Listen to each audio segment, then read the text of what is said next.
नमस्कार दोस्तों, welcome to my YouTube channel basic education. देखिए, न्यायिक व्यवस्था का क्रम जो है वो ख़त्म हो चुका है। अंतिम रूप से न्याय व्यवस्था का जो सबसे बाद में यानी 1980 के दशक के आसपास हमारी न्यायिक व्यवस्था में एक मील का पत्थर जोड़ा गया।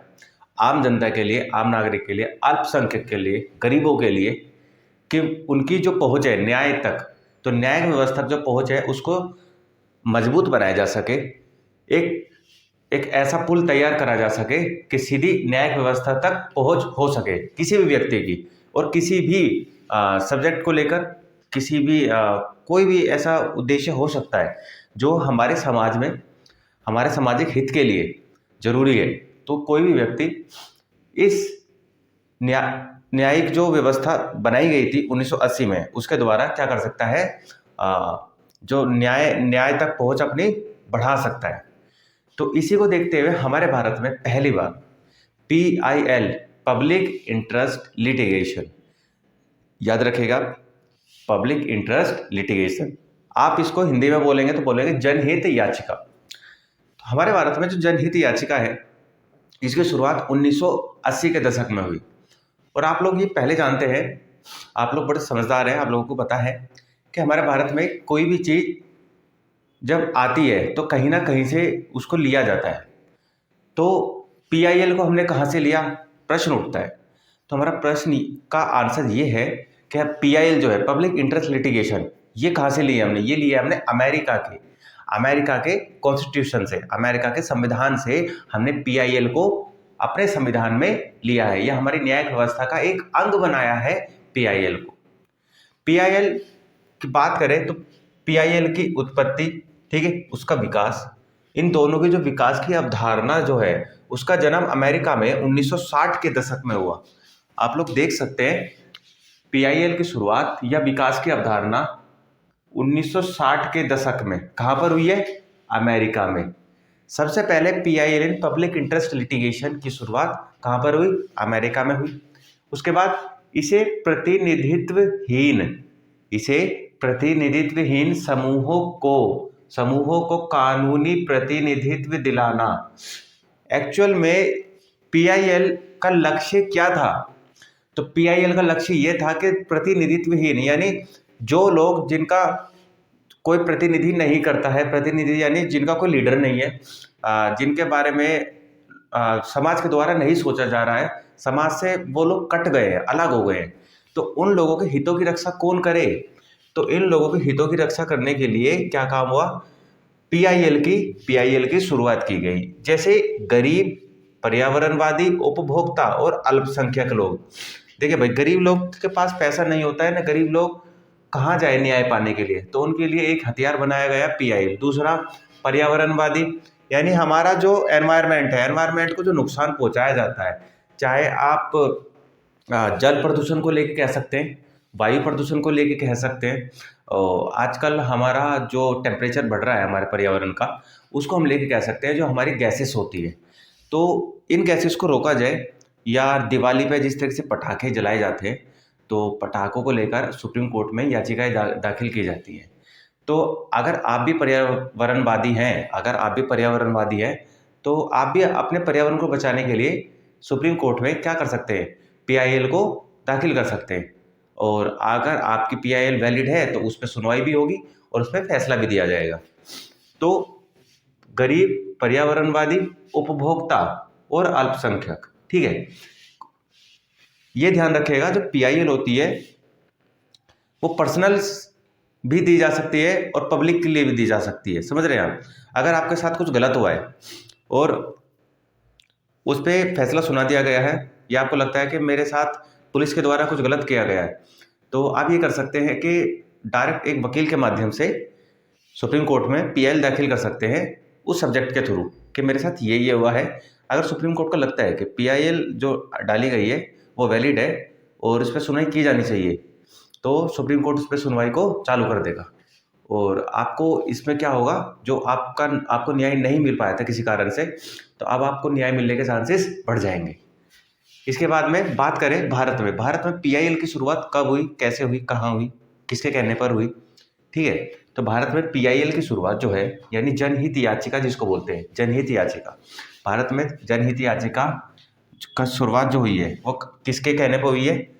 1980 के दशक में भारत में जनहित याचिका 1980 के दशक में शुरू हुई। और किस किस के में? न्यायमूर्ति वी आर कृष्ण अय्यर, न्यायमूर्ति वी आर कृष्ण अय्यर, उसके बाद पी एन भगवती, न्यायमूर्ति वी आर कृष्ण अय्यर और पी एन भगवती के कहने पर दोनों ने प्रस्ताव रखा कि भारत में न्याय व्यवस्था का एक स्वरूप ऐसा भी होना चाहिए जिसपे आम आदमी डायरेक्ट, देखिए आम आदमी अपने मौलिक अधिकारों के छीने जाने पर डायरेक्ट तो जा सकता है, पर वो तो मौलिक अधिकारों से संबंधित हुआ ना। अगर मान के चलिए सामाजिक कोई ऐसी बुराई है जिसको खत्म करना है और डायरेक्ट उस पर सुनवाई नहीं हो पा रही है, तो वो आम नागरिक करे क्या? समझ रहे हैं? तो क्या कर सकता है? पीआईएल के माध्यम से सीधा सुप्रीम कोर्ट जा सकता है। ठीक है, अकेला नहीं जाएगा, वकील के माध्यम से जाएगा, वकील साथ होना चाहिए। तो कोई भी व्यक्ति डायरेक्ट किसी भी सब्जेक्ट को लेकर जो हमारे सामाजिक हित में है या सामाजिक हित में नहीं है, उसको लेकर कहा जा सकता है सुप्रीम कोर्ट। और वहां जाने के बाद में उस पीआईएल पर उसकी क्या होगी? सुनवाई होगी। यानी मैं कहूँ तो हमारी न्यायिक व्यवस्था में पीआईएल एक मील का पत्थर है। अब हम जानते हैं जो पीआईएल होती है इसके कार्य क्षेत्र क्या क्या होते हैं और कहाँ कहाँ पीआईएल आप दाखिल कर सकते हैं। अगर आप भारत के आम नागरिक हैं तो आप लोगों को जरूर पता होना चाहिए कि पीआईएल क्या है और किस किस मामलों में, किन किन मामलों में पीआईएल को सुप्रीम कोर्ट में ले जाया जा सकता है।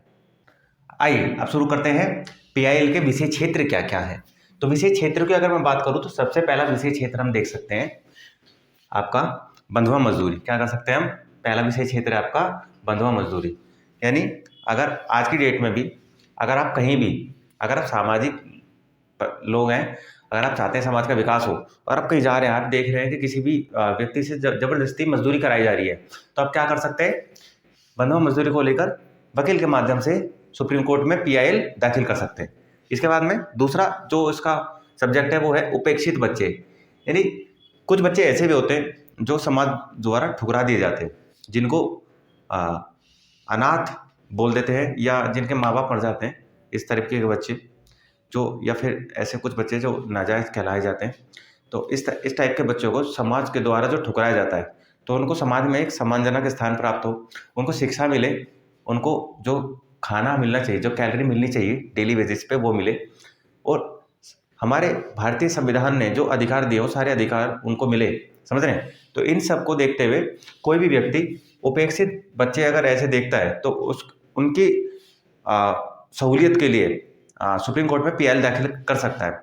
तो अगर सुप्रीम कोर्ट को लगता है कि हाँ उपेक्षित बच्चों के साथ गलत हो रहा है, तो सुप्रीम कोर्ट सरकार को ये आदेश देंगे कि सरकार कोई कानून बनाए या कोई शेल्टर होम ऐसा बनाए जहाँ पर इन बच्चों को रखा जाए, उनकी शिक्षा, उनका पालन पोषण किया जाए अच्छे से, ताकि आने वाले समय में वो भारत के क्या बन सके, विकास में सहायता दे सके। इसके बाद में श्रमिकों को न्यूनतम मजदूरी न मिलना। ठीक है, श्रमिकों को न्यूनतम मजदूरी न मिलना, यानी आपको ऐसा लगता है कि कहीं भी जो फिक्स मजदूरी की गई है कहीं भी और उससे कम कहीं भी मजदूरी दी जा रही है, तो आप पीआईएल दाखिल कर सकते हैं और सुप्रीम कोर्ट में इसके ऊपर फैसला लिया जाएगा। और फैसला लेने के बाद में जो संस्था जिन मजदूरों को न्यूनतम मजदूरी नहीं दे रही है उसके खिलाफ एक्शन भी लिया जाएगा। इसके बाद हम बात करें जेलों में उत्पीड़न की शिकायत, यानी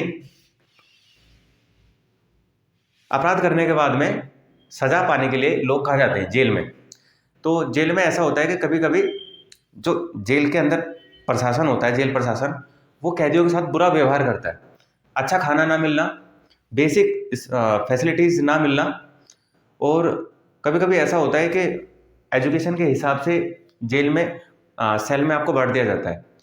तो आप एक मान के चलिए डॉक्टर है और आपसे झाड़ू पोछा का काम कराया जा रहा है, तो अगर इस तरीके की कोई भी एक्टिविटी जेल के अंदर हो रही है और आपको पता है, तो आप इस एक्टिविटी के खिलाफ पीआईएल दाखिल कर सकते हैं। तो जेल में उत्पीड़न के शिकायत के खिलाफ। उसके बाद में पुलिस उत्पीड़न व पूरा मामला न लिखा जाना। आप आए दिन अखबार में, न्यूज़ पे हर जगह देखते हैं, सुनते हैं, पढ़ते हैं कि पुलिस के द्वारा फलाने इंसान को परेशान किया गया, पुलिस के द्वारा उन लोगों को परेशान किया गया, गरीब इंसानों को परेशान किया गया। तो भारत में जब पुलिस का नाम आता है तो लोग डरने लगते हैं, किसी भी तबके का हो, क्योंकि हमें लगता है कि पुलिस हमारे बचाव के लिए नहीं है, पुलिस हमें डराने धमकाने के लिए है। अगर आप उनके सामने जाके अपना संविधान या कानून बताओगे तो आपके ऊपर ही कोई ना कोई धारा लगा देते हैं। तो अगर पुलिस ऐसा आप देख रहे हैं कि पुलिस किसी के साथ ऐसा गलत व्यवहार कर रही है, तो आप, अगर आपको लगता है कि मैं डायरेक्ट बोलूँगा तो शायद मैं भी इस मामले में फंस सकता हूँ, तो आप क्या काम कर सकते हैं? उन लोगों की सहायता के लिए या उन पुलिस वालों के खिलाफ, ठीक है, पुलिस प्रशासन के खिलाफ सुप्रीम कोर्ट में PIL दाखिल कर सकते हैं। तो सुप्रीम कोर्ट क्या करेगा? एक कानून सरकार को बोलेगा, कानून बनाएगा या कोई भी एक नोटिस जारी कर देगा, जिससे जो पुलिस प्रशासन है उसके ऊपर लगाम लगेगी। उनको याद आएगा कि आप जनता के मालिक नहीं हो, जनता के नौकर हो। इसके बाद में महिलाओं के शिकायत खिलाफ अत्याचार, महिलाओं के खिलाफ अत्याचार, महिलाओं के खिलाफ अत्याचार से आप क्या समझते हैं? जैसे कि शादी के बाद दहेज उत्पीड़न, मारपीट, उसके बाद में शोषण महिलाओं का सार्वजनिक जगहों पर कहीं भी।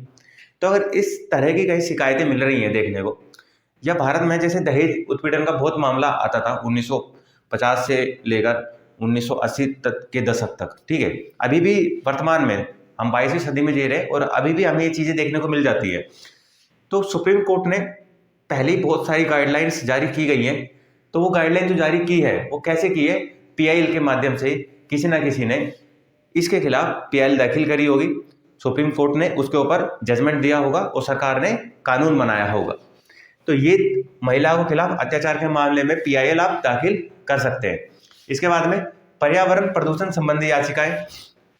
पर्यावरण प्रदूषण से आप क्या समझते हैं? जैसे कि वायु प्रदूषण, जल प्रदूषण, फैक्ट्रियों द्वारा, बड़े बड़ी इंडस्ट्रीज द्वारा जो गंदा पानी निकलता है, केमिकल पानी, हमारी नदियाँ खराब हो रही हैं। या फिर आप कहते हैं धुएं से निकलने वाला, जो गाड़ियों से निकलने वाला धुआं है, फैक्ट्रियों से निकलने वाला धुआं है, कोयला वगैरह से, ठीक है, तो उससे क्या होता है? हमारा जो प्रदूषण, हमारा पर्यावरण है वो प्रदूषित हो रहा है। तो अगर आपको ऐसा लगता है कि हमारा आर्टिकल 21 राइट टू फ्रीडम हमें बताता है कि स्वच्छ पर्यावरण में जीने का हमारा अधिकार है, और आपको लगता है कि आप जिस इलाके में रह रहे हैं वहाँ की वायु इतनी ख़राब हो चुकी है कुछ फैक्ट्री से निकलने वाले धुएं के कारण या किसी भी कारण, तो आप क्या काम कर सकते हैं? PIL दाखिल कर सकते हैं, पर्यावरण प्रदूषण से संबंधित याचिकाएं। उससे क्या होगा? अगर सुप्रीम कोर्ट को लगता है कि हाँ आपकी द्वारा दाखिल की गई याचिका वैलिड है, तो सुप्रीम कोर्ट उस पर जजमेंट देगा और सरकार वहाँ की जो भी ऐसा कोई तत्व है या ऐसी कोई फैक्ट्री है, इंडस्ट्री है जिसके कारण आपके आसपास की जो वायु है वो प्रदूषित हो रही है, तो उस पर लगाम लगाएंगे या उसको बंद कर देंगे, ठीक है। इसके बाद में दंगा पीड़ितों की याचिकाएं। दंगा पीड़ित यानी भारत में जब भी दंगा होता है तो दंगाई लोग दंगा करके चले जाते हैं, पर जो आम जनता होती है उनके जानमाल की हानि हो जाती है। गाड़ी बाहर खड़ी है, गाड़ी फूंक देंगे, आपके घरों में पत्थर या कुछ भी, आग का गोला, कुछ भी ऐसा फेंक देते हैं। तो उस दंगे के समय जो लोग पीड़ित हुए, तो उन लोगों की क्या होता है, कभी कभी सरकार और पुलिस भी सुनवाई नहीं करती है। तो अगर दंगा पीड़ितों की कहीं सुनवाई नहीं हो पा रही है, और भारत में सबको पता है कि फंडामेंटल राइट्स हैं, तो अगर सिंगल इंसान जाए, देखिए PIL एक तरीके से, अब मैं आपको ये बता दूं कि सभी फंडामेंटल राइट्स के ऊपर भी काम करती है। कैसे काम करती है? कि अगर आपका फंडामेंटल राइट छीना जाएगा तो आपका अधिकार है कि आप डायरेक्ट सुप्रीम कोर्ट जा सकते हैं। पर मान के चलिए एक बार में लाखों लोगों का फंडामेंटल राइट छीन लिया जाए, अब लाखों लोग अगर वहां जाकर खड़े हो जाए सुप्रीम कोर्ट, तो इतनी बड़ी जगह तो है नहीं, तो क्या काम कर सकते हैं? लाखों लोगों की तरफ से एक इंसान निकलेगा और एक PIL दाखिल करेगा लाखों लोगों की ओर से। हमारे जो दंगा पीड़ित है हम, और हमारा आर्टिकल 21 पर राइट टू फ्रीडम का अधिकार है, ठीक है, तो ये हमारा अधिकार छीना गया है।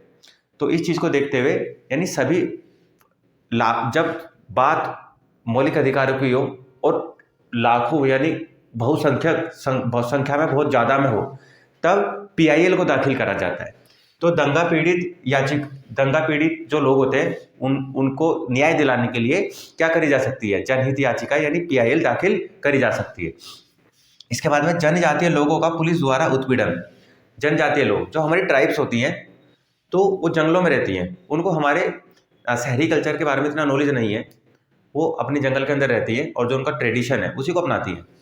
तो वहाँ जो पुलिस जो व्यवस्था है, वहाँ पर जो थाना है, अगर वहाँ पुलिस के द्वारा जनजातीय लोगों का शोषण किया जा रहा है, उत्पीड़न किया जा रहा है, और आप वहाँ पर सोशल एक्टिविस्ट हैं, आप देख रहे हो उस चीज़ को, तो आपको पता है कि अगर आप पुलिस पे डायरेक्ट इंटरफेयर करेंगे तो शायद आपको भी लपेटे में ले लें। तो आप क्या काम कर सकते हैं? आप सीधा सुप्रीम कोर्ट जा सकते हैं।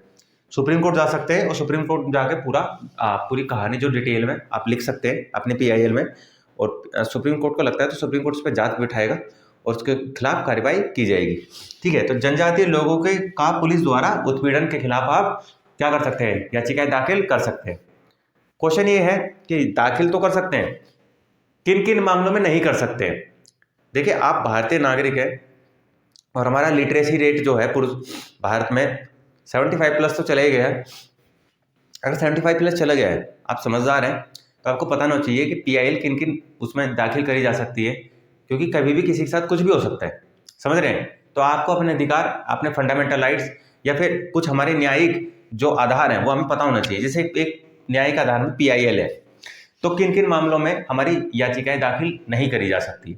तो मैं बात करूं मकान मालिक व किराएदार के विवाद, यानी मकान मालिक और किराएदार का विवाद है तो वहां पर PIL दाखिल नहीं करी जाएगी। दूसरा, पेंशन संबंधी मामले, यानी आप सरकारी नौकर थे या किसी भी लिमिटेड कंपनी में थे और वहाँ आपको पेंशन से संबंधित कोई विवाद उत्पन्न हो गया है, तो इसका मतलब ये नहीं है कि आप सीधा सुप्रीम कोर्ट जा सकते हैं। नहीं, क्या होगा, आप कोर्ट नहीं जाएंगे। आप क्या काम करेंगे? आप पुलिस में जा सकते हैं या अपने विभाग को चिट्ठी लिख सकते हैं। समझ रहे हैं? तो पेंशन संबंधी मामले में PIL दाखिल नहीं करी जाती है। इसके बाद में केंद्र राज्य सरकार के निकायों के विरुद्ध, यानी जो केंद्र सरकार होती है या फिर जो राज्य सरकार होती है या स्थानीय सरकार होती है, इनके जो डिपार्टमेंट्स होते हैं, अगर वो सही काम नहीं कर रहे हैं तो आप उनके खिलाफ PIL दाखिल नहीं कर सकते हैं। समझ रहे हैं आप? इसके बाद जल्दी सुनवाई के लिए, यानी भारत में बहुत सारे जो केसेस है वो पेंडिंग है। ठीक है, तो पेंडिंग केसेस को जल्दी खत्म किया जाए, इसके लिए PIL दाखिल करी जा सकती है। तो मैं कहूँगा करी जा सकती है, परंतु अगर आपका पर्सनल कोई केस है और आपका केस चला हुआ है तो आप जो उच्च न्यायालय होते हैं, हायर जो अथॉरिटीज होती है, आप उनको PIL दाखिल नहीं कर सकते कि हमारा केस जल्दी से जल्द सुनवाई किया जाए। ठीक है, तो जब जन समूह की बात होगी तब PIL दाखिल करी जा सकती है, पर जब पर्सनल हित की बात होगी तब PIL दाखिल नहीं करी जा सकती है। तो ये थे PIL के विषय क्षेत्र के PIL कहाँ कहाँ दाखिल करी जा सकती है, क्यों दाखिल करी जा सकती है। आप थोड़ा सा समझ लेते हैं कि PIL का अर्थ क्या है और PIL का विषय क्षेत्र क्या है। ठीक, अंत में देखते हैं PIL की विशेषताएं क्या क्या है। देखिए, विषय क्षेत्र आपको पता लग गया है, विशेषता देख लेते हैं। गरीब जनता तक न्याय पहुंचाना या गरीब जनता की न्याय तक पहुंच होना।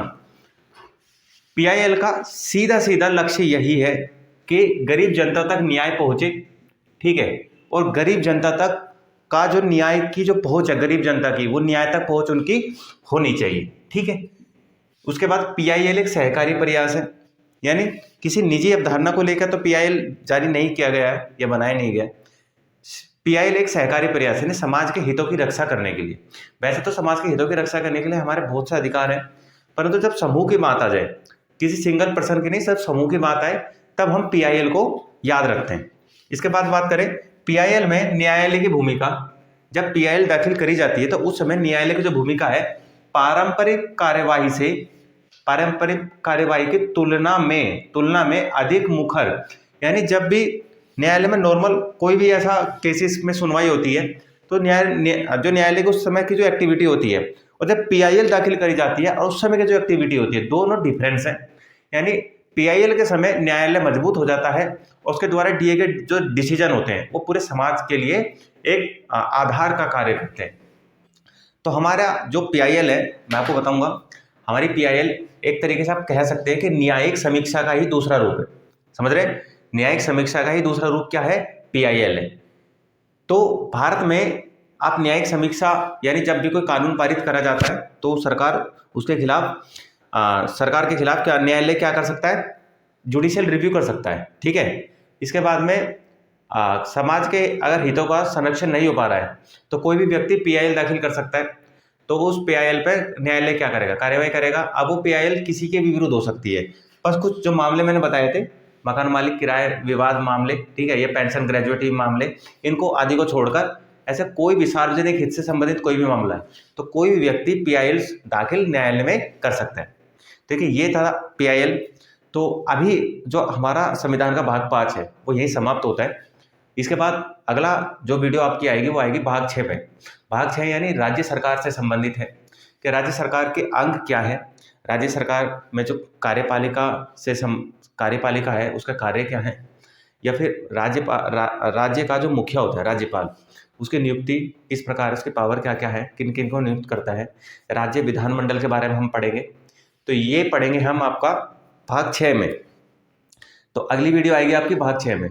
देखिए अगर आप मेरी वीडियो देखते हैं तो मैं देख रहा हूँ कि मेरी वीडियो पे व्यू तो आ जाते हैं, खैर सब्सक्राइबर इतने नहीं हैं, अभी 115 सब्सक्राइबर है।